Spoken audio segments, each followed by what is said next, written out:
একটা কুকুর খরগোশকে শিকার করার জন্য প্রচন্ড জোরে দৌড়াচ্ছে এবং খরগোশটাও তার জান প্রাণ দিয়ে দৌড়াচ্ছে। দৌড়াতে দৌড়াতে একটা পর্যায়ে গিয়ে খরগোশ একটা গর্তের মধ্যে ঢুকে গেল।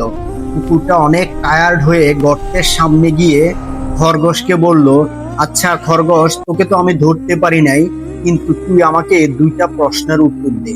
বলতো, আমার শরীরে শক্তি বেশি নাকি তোর শরীরে শক্তি বেশি?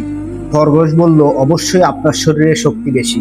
এখন বল, কে বেশি জোরে দৌড়ায়, আমি জোরে দৌড়াই নাকি তুই জোরে দৌড়াস? তখন খরগোশ বলল যে অবশ্যই আপনি জোরে দৌড়ান। তখন কুকুর বলল, তাহলে আমি কেন তোকে ধরতে পারি নাই? তুই কিভাবে আমার আগে গিয়ে গর্তে ঢুকে গেলি? তখন খরগোশ মৃদু হেসে বলল, আপনার আর আমার লক্ষ্য উদ্দেশ্য ছিল সম্পূর্ণ ভিন্ন। আপনার লক্ষ্য উদ্দেশ্য ছিল আপনি আমাকে ধরতে পারলে আপনি খাবেন, আর আমাকে যদি ধরতে না পারেন আপনি অন্য একটা প্রাণীকে শিকার করে খাবেন।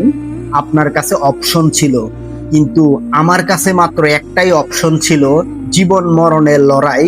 আজকে যদি আমি আমার জান প্রাণ দিয়ে না দৌড়িয়ে গর্তে না আসতাম, এতক্ষণে আমি আপনার খাবার হয়ে যেতাম, আমার জীবন এখানেই শেষ হয়ে যেত।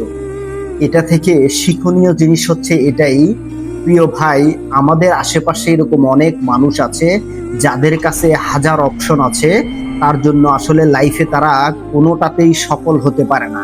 কিন্তু এই খরগোশের মতো যাদের লাইফে জীবনে একটাই অপশন আছে, আর এই অপশনটাকেই তারা জীবনের শেষ অপশন হিসাবে বেছে নিয়ে এটার উপরে কাজ করেছে, তারাই লাইফে সফল হয়েছে। কুকুরের মতো অনেকটা অপশন না থেকে নিরীহ প্রাণী খরগোশের মতো একটা অপশন থাকাই ভালো। আর এই একটা অপশনের উপরে যদি আপনি জীবন মরণ লড়াই নিয়ে নামেন, তাহলে আপনি অবশ্যই অবশ্যই সফল হবেন। আমার লাইফে একটা অপশন নিয়ে নেমেছি বিদায় আজকে আমার পজিশন এসএসডি। 2030 সালে ইনশাল্লাহ সিএ হব। সো কার কি পজিশন, কে কখন অ্যাচিভ করতে চাচ্ছেন, অবশ্যই কমেন্ট করে জানিয়ে যাবেন।